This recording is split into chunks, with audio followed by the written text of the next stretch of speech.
What's going on, fellow cinephiles, and welcome to episode 4 of Matt Hates Everything. Today we're going to be looking at the first animated film that I've done on this list, and that, of course, is going to be Spider-Man Into the Spider-Verse. So let's watch that intro and let's get down to the review.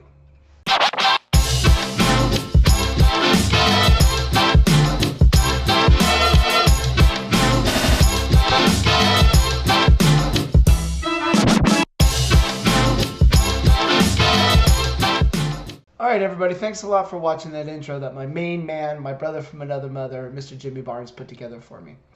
Spider-Man Into the Spider-Verse is a love letter to comic books. It also is not afraid to poke fun at itself, which is something that I always have appreciated. There are lots of comic book-esque moments in it, to thought blurbs up on the screen, and even the animation styles done in that kind of cell shading style, and it almost looks like a moving comic book. Now, this is something I did not expect at all. I expected to see another boring 3D computer-generated mess, but this movie actually has some soul and it has some style to it, and that is reason enough for you want to go check it out. The movie itself is about Miles Morales, who I happen to have right here. Now, Miles Morales is your typical Brooklyn teenager. He's having trouble at school, he's having trouble with his parents, but not to the emo extremes as we've seen in some of the other Spider-Man movies. Doc Ock, one of my favorite villains of all time, is built this nuclear reactor, super collider kind of thing, and he's fighting Spider-Man, and it fails, or Spider-Man messes it up enough to where it doesn't work quite right. And what ends up happening is it ends up creating these portals for other dimensions, where other Spider-Man from other dimensions have come in. Now, so when the Peter Parker in Miles Morales' dimension dies,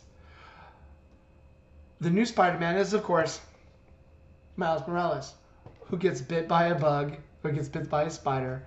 There are, for each of the Spider-Men that they introduced in the film, you get a 15, 30-second origin story, and they all start off with, there was a time that I got bit by a spider. This movie is an absolute blast. I'll be the first person to say I do not enjoy comic book movies. I can count all the movies in the Marvel Cinematic Universe on one hand and still have a couple fingers left over that I actually enjoyed. But this one goes right up into the top 3. This is the kind of movie where when I was watching it, I kept thinking to myself, man, this is a great kids movie that parents can watch with it. The voice acting is phenomenal. There's just an A-list of celebrities who wanted to be involved in this film. And after watching it, it's pretty obvious to see why they wanted to get involved in it. It's funny. There's been a lot about the soundtrack. Personally, I hated the soundtrack. I didn't think there was one good song on it. But it's definitely aimed at a younger audience, a lot younger than me. And I could see where, Post Malone and XXXTentacion would be artists that you want to put in this film. Hey everybody, what's going on? Apparently, I'm a horrible YouTuber, and the ending of my video just didn't get recorded. So we're sitting here with my pal Seven, and I wanted to give my score 1 through 5 for Spider-Man Into the Spider-Verse. I give this movie a solid 3.